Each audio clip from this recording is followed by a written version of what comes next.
দেখতে পাচ্ছেন এখানে আমাদের 14 কেজি সাইজের একটা আমুল মাছ কাটিং করা হচ্ছে, আর এখানেও হচ্ছে লাল কোরালটা কাটিং করা হচ্ছে।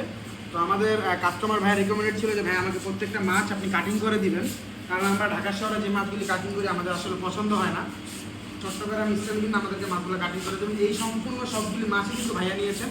তো আপনারা যারা আমাদের থেকে অর্ডার করেন প্রতিনিয়ত কিন্তু আপনারা অর্ডার করতে পারেন। আমরা বড় বড় সাইজের মাছগুলি ছোট বড় যাই বলেন সবগুলো আমরা কাটিং করে দেবো ইনশাল্লাহ, নিশ্চিন্তে নিতে পারেন। আমরা একদম পিওর চট্টগ্রাম স্টাইলের যে মাছগুলি কাটিং করা হয় এমনভাবে ফ্যামিলি সাইজ করে দিব। বিশেষ কথা হচ্ছে কি হামুর মাছগুলি বা সামুদ্রিক যে মাছগুলি থাকে এখানে অধিকাংশ মাছগুলি কিন্তু কাটা থাকে না। তো আমরা যখন এগুলো বাজারে কাটতে যাই তখন তারা কাটতে না পারে বলে আপনাদেরকে যে নষ্ট মাছ দিয়েছে, কিন্তু সে যে কাটতে পারে না সেই জিনিসটা আপনাদেরকে বলতে পারে না।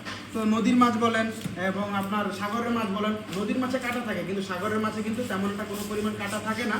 কিন্তু যখন আপনারা কাটতে যান বিভিন্ন জায়গায় তারা কাটতে না পারে কিন্তু মাছের উপর একটা দোষ দেয়।